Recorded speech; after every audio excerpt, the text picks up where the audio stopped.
Welcome to First Alarm Family First. I'm Jen Herrera alongside Carolyn Acosta, and this is episode 24.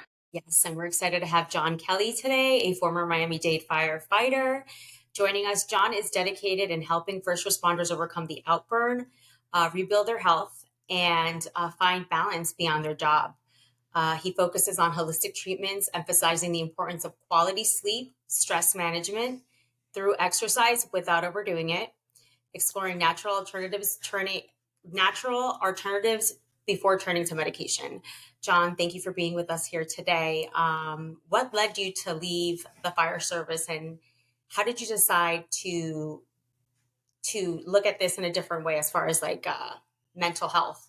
What started your journey? Well, I would say burnout led me to leave the fire service because I got on at 28 years old and I had just became a professional fighter at the same time. And I didn't realize the toll the job would take on me, along with, training for fighting and fighting. They're both very high stress environments. And by combining 24-hour shifts, calls after midnight, traumatic experiences, toxic exposures, sleep deprivation, along with high intensity training 2, 3 times a day, drinking alcohol, combining those two things led me to an accelerated path of adrenal fatigue and burnout. So I started to notice things like low libido. I had high levels of anxiety.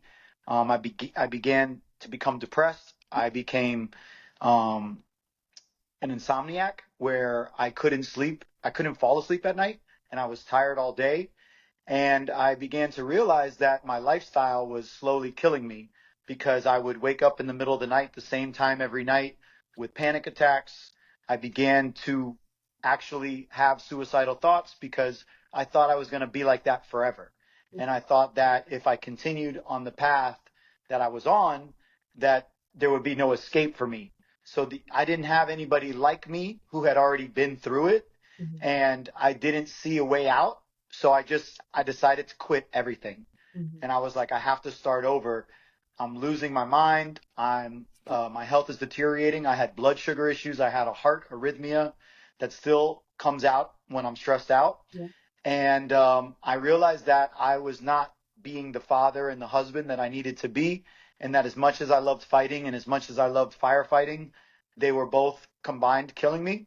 And I just realized that I had to stop and I had to reset and I had to start from the beginning. And that's what really led me down this path over the last 10 years, learning more about holistic health and how I could rebuild my sleep, how I could manage my stress. Because once you experience this level of burnout, even if you um, go back to feeling normal again, you're only 1 or 2 stressful events from falling back into it. Mhm. So you're never the same once you reach that level of burnout. And I realized that I had to kind of uh, look at health differently, look at exercise differently, diet, sleep, and stress management. I didn't even think stress was a thing. Right. I was your typical 30-year-old man who is heart charger, loved my job, loved what I was doing. And I thought stress was, for lack of a better term, for pussies. Mhm. I was like, stress doesn't exist. I'm Superman. I can do it all. And I didn't realize what I was doing to my body until I already got very deep in it. And I don't want what I'm working to do is develop protocols and education that allows guys to not get to where I got to, not to get to where guys are, taking their own lives, but able to mitigate those risks early on so that they can continue in the fire service, but also save themselves instead of sacrificing themselves. And I can't wait to hear about those protocols, John. I have to jump in. I have to ask. You're a fighter like MMA. I'm imagining jujitsu, something like that. Okay, and then you're a firefighter. I'm not going to use the P word that you use just because I can. I hate that word. But how hard was that to make that decision, even with all these things going on? Because those are two of the most like macho, if you will, right, fields that you can go in. So even though you knew it had to happen, I imagine it still had to be tough. And what was the reaction by others? That was one of the things that I was concerned of because my whole identity was being a firefighter Yeah. and being an MMA fighter. And I had to like check my ego. And, my family, of course, supported me because they wanted the old me back. But so many people tried to talk me into not leaving the fire department. They're like, this job is winning, like winning the lottery. You're not going to have a job with this much days off and this kind of pension and these kind of benefits. Even my wife and my kids, they were fine with me leaving. But like my dad, he was very proud that I was a firefighter, and he's like the traditional work for 20, 30 years, get your pension kind of guy. Right. And he, tried to talk me out of it too. My mom was worried about me. But I realized that what I was doing was unsustainable, and I didn't know like how to change it. I was just so in such a dark place that I knew that if I didn't change, I was going to die. And I just knew that I had to make a change. I didn't know what it was at the time. I had no idea, but I began to, study and research and slowly pull myself out of it. And what are the early signs that you would say that you started noticing? I would say early signs are having anxiety, Mm-hmm. having trouble falling asleep, having trouble staying asleep, drinking lots of caffeine. Mm-hmm. If you are relying on caffeine, you're under recovered. Drinking alcohol to fall asleep, to relax, to relax, Mm-hmm. and then that led to more sleep problems, and it became a vicious cycle of exercise. I'm training hard, so I'm healthy, Right. right? That was my thinking. I'm drinking caffeine because that's what we do. We get caffeine at 10 o'clock at night. We get cafecito. We get off a shift. We hang out. We drink caffeine. We go home. We push through the day because a lot of us have kids, right? Like you're going home and you're not able to just lay in bed and go to sleep. You got to take the kids to school. And then a lot of us have second jobs. For me, it was going to train. Then at night, I was exhausted. So I would drink more caffeine just so I could get through the workout. And then I will be charged up. And then I would have to drink alcohol. So I would say some of the early signs of burnout are reliance on caffeine, reliance on alcohol, having trouble sleeping at home. Mm-hmm. Because, you think you're at home, you're going to be able to fall asleep easy. Which is not always the case. And if you are falling asleep, you're waking up in the middle of the night, tossing and turning. And then identifying that that's happening and realizing that that's a sign from your body that something needs to change in your lifestyle. Mm-hmm. And you can't change the job. You could move up and get a better station. You could get new certifications and get like a different kind of job. You could work 410s, but that's not always something that you can do right away. That's something that you have to plan out and you have to be smart about. And a lot of times getting a promotion means you have to go backwards and you have to go back to a busy station. And then and then you're running calls all night again. And then you're kind of like taking 2 steps forward and 2 steps backwards at the same time. And then you're like, oh, I want to work overtime because I make more money. But then you're kind of punishing yourself again because you're not getting the sleep that you need. So the signs for me were too much caffeine, too much alcohol, low libido. I didn't really like have the desire to have sex as much as I used to. I would also not want to be out. I didn't want to be around people as much. I just felt like I wanted to be home. I wanted to be safe. And one day my wife said to me, she's like, I haven't seen you smile and I don't know how long. Mm-hmm. And then that's when it really started clicking for me. Yeah. So the signs are very subtle in the beginning. They're not like things that smack you up. They're just like subtle changes in your behavior, and you're just chalking it up to, oh, I'm tired. I ran a lot of calls last night, but that stress is actually something that accumulates over time. Mm-hmm. And if it takes you weeks to get stressed out, it actually takes you weeks to relieve stress too. So it's not like you can snap your fingers or take a pill and you change. It's really a lifestyle shift. I'm curious, and I love that you shared those signs because it just reminds people what to look out for. And we talked about the stresses that do come from the job. On the same token, there's some really great things, right, about this job, about being a firefighter. We have found, John, with talking to people, it's not necessarily like you said, right, just the intense workouts or just the job, but a lot of times it has to do with like past traumas or past incidents, and like your bucket, if you will, just gets too full. Would you agree with that? Oh, for sure. Because I felt like I would be thinking about calls after they were over, and it would like put me back in that situation again.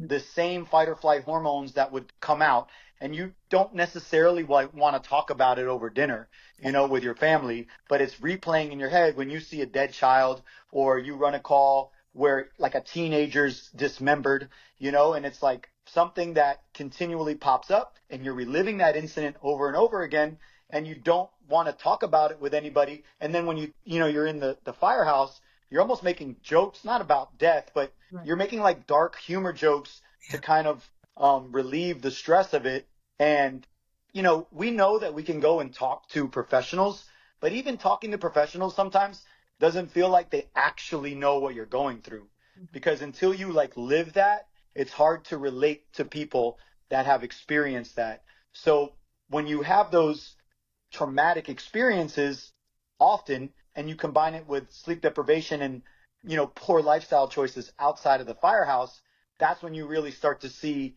your hormones be affected and your mental illness, because you can't outthink bad hormones. You can't be like, oh, I'm a positive thinker, I'm doing all the things I need to do, when your hormones are out of whack, because you feel different. And it's hard to kind of like express that to people, because they're trying to tell you like, think about it this way, but I'm doing my best to think about it in a certain way, but I don't feel the way that I want to feel. So that's when you feel like you're drowning in a way. You feel like you have no choice, and that's when those dark thoughts start to creep into your head. John, what like holistic approaches have you used or do you recommend to manage stress and improve your overall well-being? Yeah, a big one when it comes to stress management is like understanding first off, how stressed out are you? So now luckily we have like these tools, these like this Aura ring, this Whoop strap that you can wear, and you can literally see your stress and be like, okay, wow, I did a lot of calls after midnight. I had poor sleep and poor stress. So today, when I usually would go do chest and back, Right. I'm going to go do yoga. Mm-hmm. I'm going to go do breath work to where I can calm my nervous system and begin to put myself into a more recovered state. I'm going to avoid caffeine so I can sleep better tonight. Even though I might be tired throughout the day, I know that when I get to like 6, 7 p.m., I'm going to have a much easier time falling asleep. So when it comes to stress management, the first thing is knowing how stressed you are, assessing yourself. And then once you understand that you're stressed out, you take that information and you make daily lifestyle decisions like pulling levers in order to relieve that stress. So meditation, breath work, not working out hard, but also not laying around all the time. Right. Because studies show that light exercise when you're sleep deprived actually helps you sleep better the next day. Mm-hmm. Another thing is resetting your circadian rhythm. If your circadian rhythm, which every firefighter has a disrupted circadian rhythm, and I mean, most people have, to a degree disrupted, you got to get sunlight early in the day, because that's going to help tell your brain, okay, this is morning and then night's coming. That's going to help the melatonin. And then you want to like set, when it comes to sleep at home, you got to have the right environment to set yourself up for success. You don't want to have light. You want to have it as dark as possible, as cold as possible. And these things are not going to like, it's not like one thing that's like, boom, stress management, I got it. Because sometimes I do all the breath work in the world. I got the dark curtains, and then my thinking is also what's causing me to be stressed out. So not allowing the job to necessarily affect the way I feel about myself. Right. It's like separating the job from myself. I know that, I saw bad stuff and I experienced bad stuff, and I didn't sleep last night, but I'm not going to beat myself up that I didn't sleep last night, because then I'm going to be stressed out about not sleeping last night. Hey, I didn't sleep last night, but today I'm going to do the best that I can. I'm going to do my breath work. I'm going to do my meditation. I'm going to get my sunlight. I'm going to cut caffeine by 12 o'clock. I'm not going to drink alcohol tonight. I'm going to not work my ass off till the end of the day. I'm going to let people know that I didn't sleep well last night. So today, daddy is going to relax and daddy's going to go to bed early tonight. And I'm not going to work out hard because I know if I work out hard or if I work out late in the day, it's going to affect me negatively. And I'm going to eat foods that are going to support me and not eat processed foods, which are going to make my body feel even worse than if I, hadn't ate anything at all. So it's like choosing all these little things throughout the day in order to put myself in the best position possible. And I think, John, we have to point this out because you're talking to your audience right now with Carolyn and I, because we are all we live lifestyles, our lifestyle, how you live yours. Realistically, that's not available for everybody. And when I say that, like, there was a time in my career where I was waking up at 2 o'clock in the morning and going to sleep at 7 o'clock. So my circadian rhythm was shot. Okay. There was a time when I was eating Skittles and drinking a Diet Coke for breakfast. So it depends on where you are in life, right? What stage we are in life. There are people who, because of their career, they can't do all of these things. I just want to remind everybody, just pick some of them, right? Even if we can't do all of them, pick some of them. Yeah, I would say also, like if you're going to pick anything, we know everybody can get a little sunlight every day. Yeah. We can all go out in 15 minutes, just 15 minutes on your skin. We can all sit in the car and do breath work before work, after work. And by breathing, I often tell people our nervous system speaks breathing. So when you're stressed out, Explain breath work for someone who's watching this and has no idea what you're talking about. They're like, what do you mean I breathe? Explain. yeah, exactly. Give like one example of breath work. Great point. So breath work is just intentional breathing. So what you're doing is instead of breathing naturally, you're taking a moment to breathe with intention. You're slowing your inhalation and you're slowing your exhalation. And that's one form of breath work. Simple, 3 to 5 seconds in through the nose, expanding the belly, 5 to 8 seconds out through the mouth. We call this diaphragmatic breathing. It has been shown to lower stress like within 5 minutes. There's also a technique that was made famous by Navy SEALs. It's called box breathing, where you breathe in for 4 to 6 seconds, hold your breath for 4 to 6 seconds, exhale for 4 to 6 seconds, and then hold your breath again for 4 to 6 seconds. Those two forms of breath work or just intentional breathing patterns done for 5 to 10 minutes on a regular basis, of course, one time will help you. But if you do it every single day, you're making your nervous system more resilient. You're allowing it to switch from fight or flight, which all of us are in. The second that bell rings, you're in fight or flight, whether it's for the rescue or for the truck. Right. You're sleeping, boom, fight or flight. Now you're, okay, boom, you're in fight or flight. Then you say you go to a fire at 2 a.m. and then you're supposed to wake up from dead sleep, go physical exercise at max heart rate, and then stay there for 3 to 4 hours waiting for the fire inspector to come and then putting the hose away and all that stuff. Those things are going to put you in that state of fight or flight. When you know that you're spending time in fight or flight, it's our responsibility to take time to put ourselves proactively into rest and digest, which is the other part of the nervous system. And as you alluded to earlier, the intentional breathing is a great tool that everybody can use, even if it's 5 minutes spread throughout the day. You don't need to do 30 minutes in one shot. We rarely have that much time to do 30 minutes. It's actually difficult to do breath work for 30 minutes. But if you do 5 minutes in the morning, 5 minutes in the afternoon, and maybe 10 minutes before bed, especially when you know you're coming off of a rough shift, you're going to put yourself in a much better position to fall asleep at home and sleep better. And just like any other muscle that you train, the more that you do it, the quicker your body will recognize it and the easier it will be to fall into it. So if I would, leave this podcast with any recommendations for anybody, it's make sure you're doing, and this for normal people too, but especially first responders, make sure you're doing your breath work on a daily basis, just like you train your arms or your legs, because your biggest tool is your nervous system. Wow. And what are some holistic or natural, I guess you would say, like alternatives for traditional medication for like stress and anxiety? Oh, that's a great question. There's something called adaptogens that people can take. We're talking about ashwagandha, Mhm. holy basil, rhodiola rosola, Korean ginseng. What's cool about these plants is that they adapt to your stress levels. So sometimes you're feeling like tired, you're just down in the dumps. These things will actually bring you up. And sometimes you're feeling full of anxiety, you're stressed out, and these things will help relax you. Holy basil, for me, was like a lifesaver. I would wake up in the middle of the night, and I still to this day, this happens to me.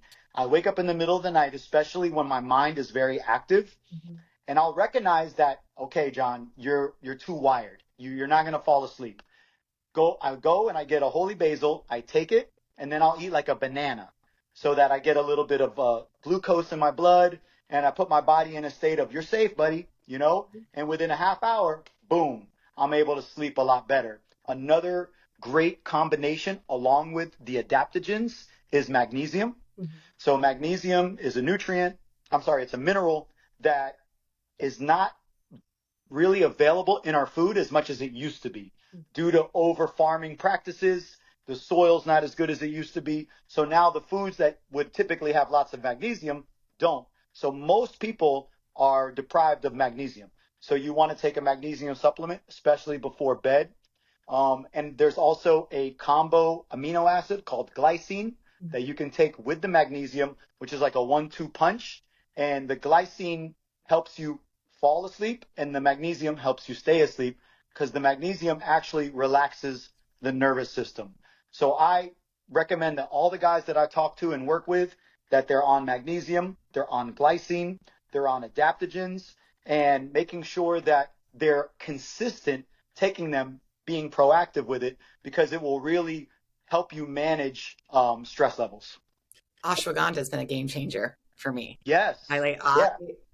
it's amazing if anybody's watching. Like, just, yeah, for me, like at nighttime, if for some reason I can't fall asleep, or like you said, John, if my wheels are turning, like there's something on my mind that I can't get off my mind, it's huge. I love those options for everybody. You mentioned that the guys come to you and ask.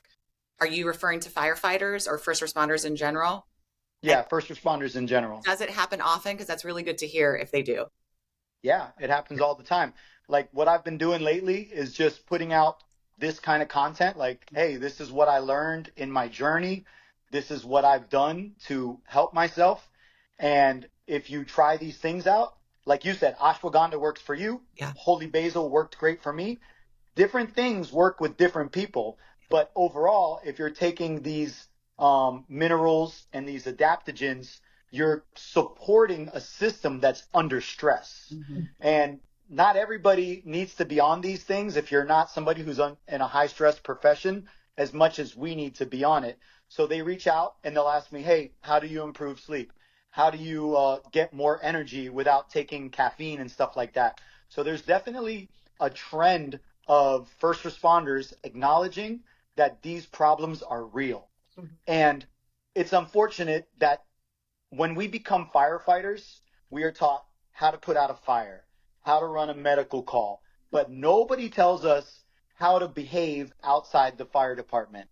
Like there needs to be a change in the way that we train firefighters and police officers, because in my opinion, firefighters are like professional athletes. And then you never know when the game is going to be, you know? So, and on top of that, you know, it's like we forget we're firefighters. We're not fireworkers. We are fighting things, but we're not fighting one opponent. We're fighting 3 opponents for 20 to 30 years. And that's why the average lifespan of a first responder is 57 years old, because there's been no education on these topics when it comes to our training practices. I'll give you an example. I am a big fan of Miami-Dade Fire Rescue. I worked for Miami-Dade Fire Rescue. I have a lot of friends in Miami-Dade Fire We are Rescue. too. Yes, we are. Yeah, We are too. right? Exactly. And we had one of the most famous, well-known, respected firefighters take his life recently, you know? And the fire department, even though they're well-meaning, the next day they put out a workout that was like in honor of him. But the workout was a 47-minute workout that you're supposed to do either on gear or off gear. And if you are having guys work out for 47 minutes and they're sleep deprived, you're pushing them deeper into the hole. And there needs to be an educational awareness in the department about what holistic health is and what training needs to be. Training should be dependent on stress levels. It shouldn't be a blanket thing where we're trying to push through, we're trying to go hard. That's a great way of thinking because it's like the spirit. You know, you want to train hard, you want to represent for this individual. And I'm going to tell you what, guys are going to do that workout. Guys are going to do that because they want to honor somebody they love.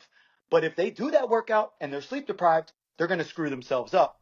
So it's like we need to kind of go back a little bit and understand that our bodies and our jobs and our lifestyles are all interconnected, and that we need to focus on how we can achieve the best results when it comes to our sleep, when it comes to our stress levels, and when it comes to our longevity. Because this job is about longevity. And if we're pushing ourselves too hard, too often, we start to see these signs of mental illness and burnout. Yeah. John, can you share with us like a success story, a client that you worked with that you know, saw significant progress? For sure. I have a firefighter who's in Miami-Dade. I'm not going to say his name because I don't know if he wants me to say his name. But he came to me. He's like, I love what you're doing. And, you know, my kids are getting older. I'm getting older and I'm out of shape and I'm starting to feel the weight of the job. And basically I told him, okay, you're doing too much. First of all, let's take a step back. Mm-hmm. Let's start with walking. We're going to walk more. Okay. Then once we begin to see improvements in our sleep and improvements in our weight loss, because, you know, when your hormones are screwed up, it's easier to gain weight. And then as you gain weight, which we see a lot of older firefighters start to gain weight because they just don't know. They might be eating right, but if you're eating right and your hormones aren't functioning right, your body's not going to respond the way you want it to respond. So it's like I told him, let's look at our hormones. Let's look at our blood work. All right, we have these certain baseline numbers. Let's start applying less training. And he was like, what do you mean train less? No, I want to lose weight. I'm like, no, bro, you're training too much. Let's start with this. And his workouts, when I started writing his workouts, were only like 20, 25 minutes. And he's like, this is a joke. I'm like, please just trust the process. Mm-hmm. And after a few weeks, he's like, I feel amazing. I'm more ripped than I used to be. What supplements should I take? How much protein should I be eating?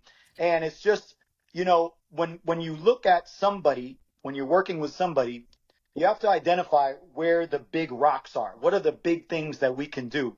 And a lot of times it's just getting them to take on the mindset that they are fighters, they are professional athletes, and you cannot live like a normal person. You can't drink like your regular friends. Mm-hmm. You know, when you go to a party and your buddies are drinking, that's not you. They don't have sleep deprivation issues. Mm-hmm. They don't have PTSD. When it comes to working out, you don't want to, I get it. I used to be a fighter. You want to do jujitsu. You want to do boxing. You want to do CrossFit. You want to do stuff that's hard and gives you that rush, but you don't want to do that every day. You want to do it based upon your numbers. And knowing your numbers is huge because if you don't know your numbers, you're just doing things at random. Right. Go ahead. I was going to say, so there's another firefighter I work with in Texas who he wants to lose weight, but I'll tell him, okay, you got to eat egg whites. And he'll send me a picture of him eating eggs. I'll be like, where are the egg whites at? He'll be like, oh, I didn't cook today. My crew cooked. And I'm like, well, tell your crew that you need egg whites. Right. You know what I mean? Because you're not going to lose weight if you're staying in the mindset of the old school way of thinking. Right. Like, I understand your crew is, you know, it's part of the social, which is super important. But that doesn't mean you can't talk to the guys and say, hey, guys, I'm working with a trainer and he wants me to eat more egg whites because I'm 50 pounds overweight. I have no energy. I have no libido. And this is part of what I need to do to get there. But you can tell people all the right information. But if they're not ready to take on the mindset of responsibility, because we are responsible for ourselves. As much as we are part of a brotherhood, we are responsible for ourselves. And it's up to us. This guy, he told me he's a chief. I was like, you're the chief, bro. If you start living right, they're going to live right. Yes. Yeah. You told me the most important thing to you was taking care of your guys. And if you're not taking care of yourself, you're not taking care of your guys. Yeah. And, it took a while before he actually would buy in to what he needed to do. And it's still, hard to break the conditioning that we've built for so long, because those neural networks are physical in our mind. It's not like it's just a belief we have. Oh, I got a belief. No, that's a track in your head. And in order to break it, one, you got to identify that it's a limiting belief. Two, you got to, take on an empowering decision that's going to bring you to where you want to be. And then you got to be consistent, which is the most difficult part. And those beliefs are strong, especially when it comes to firefighters and their traditional ways and eating whatever the rookie or the probie, whoever's cooking, right, at that table. John, we're running out of time, but I have to ask you this. You speak so passionately about whatever you're talking about. Are there times that you do miss the department, and what do you miss about it?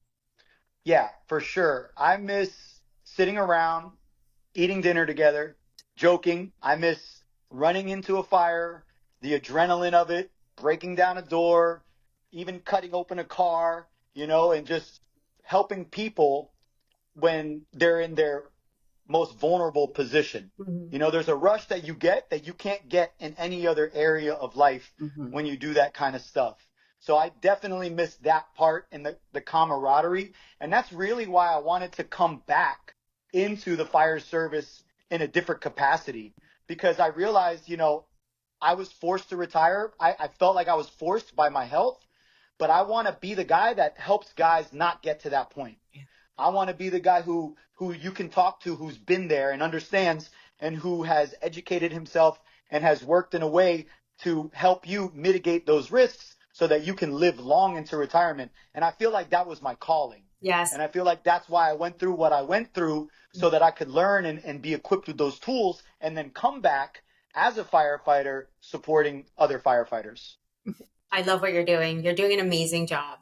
And I love the Thank you. passion that you have behind it.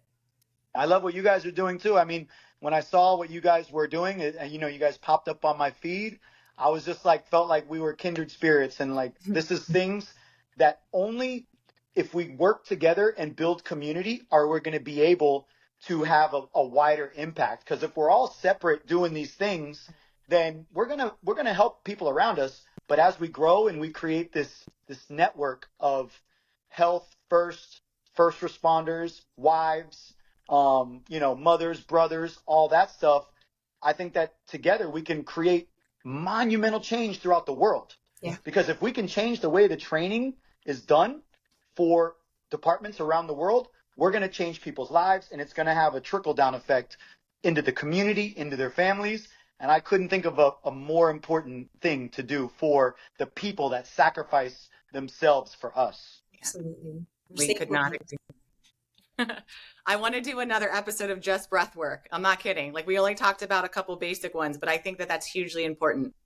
Yeah, for sure. I plan on going into different stations when the chiefs let me, and doing breath work with the guys. Yeah.